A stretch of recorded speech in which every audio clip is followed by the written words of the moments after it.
আসসালামু আলাইকুম, welcome to prime English. ইংরেজি শিখুন ইংলিশ নিউজ পেপার থেকে।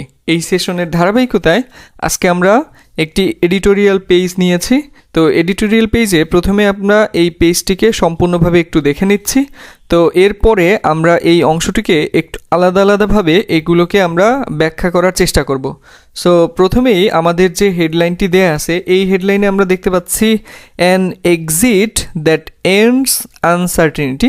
তো এইখানে আমরা যদি বলি অ্যান এক্সিট মানে হচ্ছে কি প্রস্থান, সরে দাঁড়ানো বা বিদায়। তাহলে অ্যান এক্সিট মানে একটি প্রস্থান বা সরে দাঁড়ানো বা বিদায়। দ্যাট এন্ডস, এখানে দ্যাটটা হচ্ছে কি আমাদের রিলেটিভ প্রোনাউন এবং এন্ডসটা হচ্ছে এখানে ভার্ব, মানে যা শেষ করে বা অবসান ঘটায়। কিসের অবসান ঘটায়? আনসার্টেনিটি। এখানে এটা হচ্ছে আনসার্টেনিটি হচ্ছে কি নাউন, আর এখানে দ্যাট হচ্ছে রিলেটিভ প্রোনাউন। তাহলে পুরো এই হেডলাইনটির অর্থ হচ্ছে যে একটি প্রস্থান যা অনিশ্চয়তার অবসান ঘটায় বা শেষ করে। President Shahabuddin's resignation should clear the way for electing someone widely acceptable. President Shahabuddin's resignation, তাহলে আমরা যদি বলি এই অংশটুকু এখান থেকে প্রেসিডেন্ট শাহাবুদ্দিনস রেজিগনেশন, এই অংশটুকু হলো এই বাক্যের আমাদের সাবজেক্ট। আচ্ছা, তাইলে অর্থাৎ আমরা এখানে বলতে পারি রাষ্ট্রপতি শাহাবুদ্দিনের পদত্যাগ। এরপরে আছে শুড ক্লিয়ার দ্য ওয়ে। এখান থেকে আমরা যদি একটু বলি এই যে ক্লিয়ার দ্য ওয়ে, এই যে ভার্বটা আছে এটার মানে হচ্ছে ক্লিয়ার দ্য ওয়ে। এটা দ্বারা বোঝায় হচ্ছে গিয়ে কোনো কিছুর পথ পরিষ্কার করে দেওয়া বা পথ সুগম করে দেওয়া। কিসের? ফর। এই যে ফর হচ্ছে আমাদের প্রিপোজিশন, এবং এই প্রিপোজিশনের পরে ভার্ব থাকলে ভার্বের সাথে কি করতে হবে? আইএনজি যোগ করতে হবে। For electing someone widely, adverb, widely ব্যাপকভাবে, acceptable adjective. President Shahabuddin's resignation রাষ্ট্রপতি শাহাবুদ্দিনের পদত্যাগ। শুড ক্লিয়ার দ্য ওয়ে অর্থাৎ পথ সুগম করা উচিত বা পথ পরিষ্কার করা উচিত। ফর ইলেক্টিং সামন, ফর ইলেক্টিং নির্বাচিত করার জন্য, সামন এমন কাউকে, ওয়াইডলি অ্যাকসেপ্টেবল যিনি সর্বমহলে গ্রহণযোগ্য বা ব্যাপকভাবে গ্রহণযোগ্য। তাহলে পুরো বাক্যটিকে যদি আমরা বলি তাহলে কি হয়? যে রাষ্ট্রপতি শাহাবুদ্দিনের পদত্যাগ এমন একজন সর্বমহলে গ্রহণযোগ্য ব্যক্তিকে নির্বাচিত করার পথ সুগম করা উচিত। আচ্ছা, এইটা ছিল হচ্ছে কি আমাদের হেডলাইন এবং সাব হেডলাইন। এবং এর পরবর্তীতে আমরা যদি দেখি পরের যে হেডলাইনটির সাব হেডলাইনটি এখানে দেয়া আছে সেটা হচ্ছে a turbulent history of presidency in Bangladesh. অর্থাৎ এই যে টার্বুলেন্ট শব্দটা, হিস্ট্রি শব্দটা হচ্ছে এখানে নাউন এবং এই টার্বুলেন্ট শব্দটা হচ্ছে এখানে অ্যাডজেক্টিভ। এই টার্বুলেন্ট শব্দটা দ্বারা কি বোঝায়?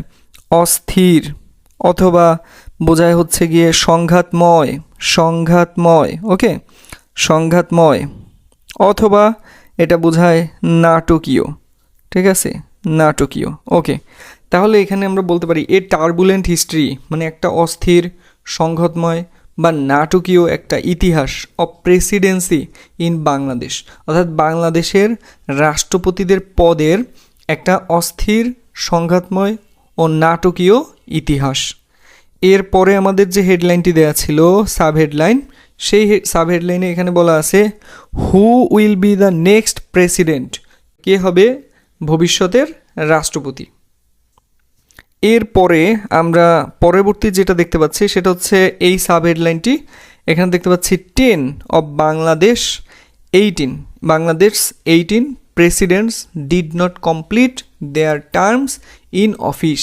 এখান থেকে যদি আমরা বলি 10 অফ বাংলাদেশ 18 মানে 18 প্রেসিডেন্ট, বাংলাদেশের এই যে 18 জন রাষ্ট্রপতির মধ্যে 10 জন, বাংলাদেশের 18 জন রাষ্ট্রপতির মধ্যে 10 জন ডিড নট কমপ্লিট সম্পূর্ণ করতে পারেনি দেয়ার টার্মস। এখান থেকে আমরা যদি বলি এই যে দেয়ার টার্মস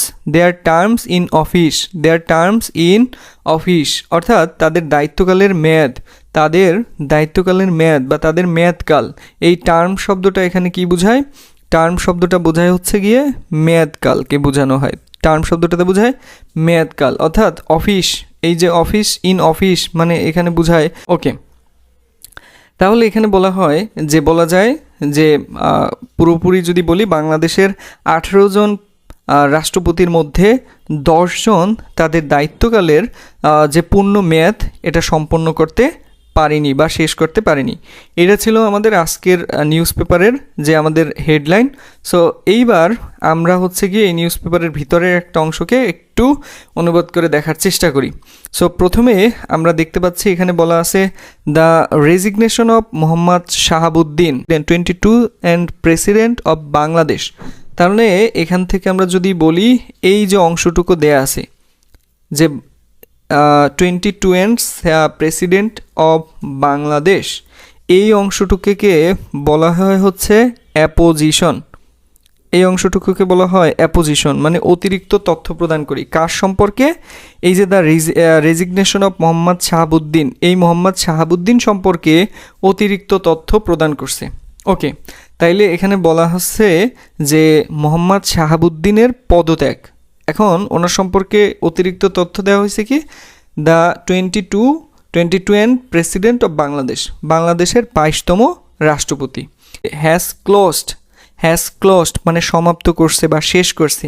ইয়েট অ্যানাদার চ্যাপ্টার, ওকে, তাহলে বলছে যে ইয়েট অ্যানাদার চ্যাপ্টার, আরও একটি অধ্যায়ের। In the country's protracted saga of transition. এই যে প্রোট্রেক্টেড স্যাগা অফ ট্রানজিশন, এটা হলো আবার একটা ফ্রেজ যেটা দীর্ঘস্থায়ী রাজনৈতিক রূপান্তরের। দ্যাট বিগ্যান উইথ, এই যে বিজ্ঞানের সাথে উইথ হয়, বিগ্যান উইথ মানে যেটা শুরু হয়েছিল, জুলাই গণ অভ্যুত্থানের মাধ্যমে। ফলোড বাই দ্য ডাউনফল, এই যে ফলোড বাই এর পরে নাউন ফর্ম বসে, ফলোড বাই এরপরে এই যে noun form the of Sheikh হাসিনার আওয়ামী লীগ, মানে আওয়ামী লীগ শেখ হাসিনার, এই যে the downfall of Sheikh Hasina's Awami League, Sheikh হাসিনার আওয়ামী লীগের পতনের, ডাউনফল মানে পতন। Establishment of the interim government, এই অন্তর্বর্তী সরকারের প্রতিষ্ঠা। And finally a fair and mostly participatory election. তাইলে এখান থেকে যদি বলি ফাইনালি, অবশেষে, এখানে বলা আছে যে অবশেষে a fair and mostly participatory, একটি অবাধ ও বেশিরভাগ ক্ষেত্রে মানে অংশগ্রহণমূলক, বেশিরভাগ অংশগ্রহণমূলক, পার্টিসিপেটরি মানে অংশগ্রহণমূলক নির্বাচন। দ্যাট ব্রট দ্য বিএনপি, এখানে একটা খুব সুন্দর একটা ফ্রেজ আছে, সেটা হলো যে ব্রট দ্য বিএনপি টু পাওয়ার, অর্থাৎ কাউকে ক্ষমতায় আনা। সেটা হলো ব্রিং, এই যে আমি যদি বলি এভাবে, ব্রিং সামবডি টু পাওয়ার মানে কাউকে ক্ষমতায় নিয়ে আসা, ব্রিং সামবডি টু পাওয়ার, কাউকে ক্ষমতায় নিয়ে আসা। তাহলে ব্রট দ্য বিএনপি টু পাওয়ার, যেটা এই বিএনপিকে ক্ষমতায় নিয়ে আসে।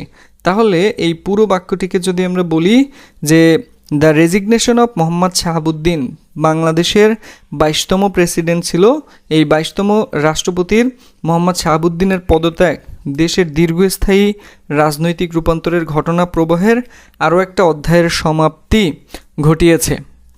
ওকে, এবং যেটা বলা হয়েছে কি যে যা হচ্ছে এই ঘটনা প্রবাহ মূলত শুরু হয়েছিল কখন? এই জুলাই আপরাইজিং মানে জুলাই গণ অভ্যুত্থানের মাধ্যমে, এবং এরপর আসে শেখ হাসিনা আওয়ামী লীগের পতন এবং অন্তর্বর্তী সরকারের প্রতিষ্ঠা, এবং সবশেষে একটি অবাধ ও বেশিরভাগ ক্ষেত্রে যে অংশগ্রহণমূলক একটি নির্বাচন যা বিএনপিকে ক্ষমতায় নিয়ে আসে। ওকে, এর পরবর্তী যে আমরা সেন্টেন্সটি দেখতে পাচ্ছি, এই সেন্টেন্সটি বলা আছে এরকম যে ডেসপাইট আমরা জানি ডেসপাইট, ইনস্পাইট অফ এগুলো দ্বারা সত্ত্বেও মানে বিপরীত অর্থ প্রকাশ করে এরকম বোঝায়। তাহলে despite the controversies surrounding him during this period, it must be acknowledged that Shahabuddin by and large, এখানে বাই অ্যান্ড লার্জ একটি phrase, by and large has been able to discharge his constitutional duties, whether এই যে ওয়েদারের সাথে whether ... or, এই ওয়েদারের সাথে আবার or বসে, জোড়ায় conjunction, he did so willingly or not is perhaps a separate argument। এবার আমরা এই পুরো বাক্যটিকে যদি একটু ব্যাখ্যা করি তাহলে কি হয়? ডেসপাইট, এই যে বলি যে ডেসপাইট দ্য কন্ট্রোভার্সিস, অর্থাৎ নানা বিতর্ক থাকা সত্ত্বেও কন্ট্রোভার্সি থেকে কন্ট্রোভার্সিস প্লুরাল ফর্ম করা হয়েছে। বিতর্ক সারাউন্ডিং হিম অর্থাৎ তাকে ঘিরে, মানে যা তাকে ঘিরে ছিল, সারাউন্ডিং হিম তার চারদিকে ঘিরে ছিল। ডিউরিং দিস পিরিয়ড এই সময়কালে। ইট মাস্ট বি অ্যাকনলেজড দ্যাট এটা স্বীকার করতেই হবে যে ইট মাস্ট বি অ্যাকনলেজড স্বীকৃতি দেওয়া বা স্বীকার করা। তাইলে ইট মাস্ট বি অ্যাকনলেজড দ্যাট এটা স্বীকার করতেই হবেই যে শাহাবুদ্দিন, এই যে বাই অ্যান্ড লার্জ, মানে বাই অ্যান্ড লার্জ একটা ফ্রেজ যার অর্থ হলো মোটের উপর। যদি আমরা বলি তাইলে এর অর্থ হচ্ছে মোটের উপর অথবা সামগ্রিকভাবে। ওকে, তাইলে আমরা লিখলাম সামগ্রিকভাবে। তাইলে শাহাবুদ্দিন সামগ্রিকভাবে বলতে গেলে has been able two discharge যে পালন করতে সক্ষম হয়েছে। এইবল টু ডিসচার্জ মানে এই যে ডিসচার্জ মানে তার ডিউটিস। হ্যাঁ, এখানে ডিসচার্জ তার কী বোঝানো হয়? ডিউটিস মানে তার দায়িত্ব পালন করা। হ্যাজ কনস্টিটিউশনাল ডিউটিস তার যে সাংবিধানিক দায়িত্ব। কনস্টিটিউশনাল এটা অ্যাডজেক্টিভ এবং এখানে সাংবিধানিক। Whether he did so willingly, এখানে এই যে ডিড সো, এই সোটা মূলত এখানে বোঝানো হয় ডিড দ্যাট, মানে দ্যাটকে বোঝানো হয়েছে, অর্থাৎ তার আগের যে কাজগুলো, অর্থাৎ ডিসচার্জ ইজ কনস্টিটিউশনাল ডিউটিসকেই এখানে নির্দেশ করতেছে। তাইলে তবে তিনি তার স্বেচ্ছায় করেছেন কি না, ওয়েদার অর মানে কি না, ঠিক আছে। ইজ পারহ্যাপস মানে সম্ভবত বা হয়তো, এ সেপারেট আর্গুমেন্ট মানে সেটা নিয়ে হয়তো ভিন্ন বিতর্কের বিষয়। সেপারেট মানে আলাদা, আর্গুমেন্ট মানে সেটা হয়তো ভিন্ন বিতর্কের বিষয়। তো এবার আমরা যদি পুরো বাক্যটা বলি যে এই সময়ে অর্থাৎ ডিউরিং দিস পিরিয়ড এই সময়ে তাকে ঘিরে নানা বিতর্ক থাকলেও এটা স্বীকার করতেই হবে যে শাহাবুদ্দিন সামগ্রিকভাবে তার সাংবিধানিক দায়িত্ব পালন করতে সক্ষম হয়েছেন। তবে তিনি তা স্বেচ্ছায় করেছেন কি না সেটা হয়তো ভিন্ন বিতর্কের বিষয়। ওকে, এরপরে আমরা যে সেন্টেন্সটি দেখতে পাচ্ছি এখানে বলা আছে অ্যাজ এ রেজাল্ট ফলে the fact that he has been allowed A dignified exit despite some pressure or his impeachment is a relief for many people। এখানে খুব সুন্দর একটা শব্দ আছে, সেটা হচ্ছে ইমপিচমেন্ট। এই ইমপিচমেন্ট শব্দের অর্থ হলো অভিশংসন। আচ্ছা, এটা যদি আমি একটু লিখে দেই, এটার অর্থ হলো অভিশংসন মানে হলো আইনসভার মাধ্যমে দেশের কোনো উচ্চপদস্থ সরকারি কর্মকর্তা বা প্রেসিডেন্টের বিরুদ্ধে আনা আনুষ্ঠানিক অভিযোগ বা বিচার প্রক্রিয়া। তাহলে এবার যদি আমরা একটু প্রথম থেকে বলি যে অ্যাজ এ রেজাল্ট ফলে দ্য ফ্যাক্ট দ্যাট মানে এই বিষয়টি যে হি হ্যাজ বিন অ্যালাউড মানে তাকে অনুমতি দেওয়া হয়েছে বা তাকে সুযোগ দেওয়া হয়েছে এ ডিগনিফাইড এক্সিট সম্মানজনক বিদায় বা মর্যাদাপূর্ণ প্রস্থান ডেসপাইট সাম প্রেশার কিছু চাপ থাকা সত্ত্বেও ফর হিজ ইমপিচমেন্ট তাকে অভিশংসনের জন্য তার অভিশংসনের জন্য ইজ এ রিলিফ স্বস্তির বিষয় ফর মেনি পিপল মানে অনেক মানুষের জন্য। তাহলে ফলস্বরূপ তাকে যে অভিশংসনের জন্য কিছু চাপ থাকা সত্ত্বেও সম্মানজনকভাবে বিদায় নেওয়ার সুযোগ দেওয়া হয়েছে, এই বিষয়টি অনেক মানুষের জন্য স্বস্তির। তো এই ছিল হচ্ছে কি আমাদের একটি অংশের ট্রান্সলেশন পার্ট। তো আমরা পরবর্তী দিনে আবার ডেইলি স্টারের অন্য একটি ট্রান্সলেশন পার্ট নিয়ে হাজির হব। তো সেই পর্যন্ত সবাই ভালো থাকুন, সুস্থ থাকুন। আসসালামু আলাইকুম।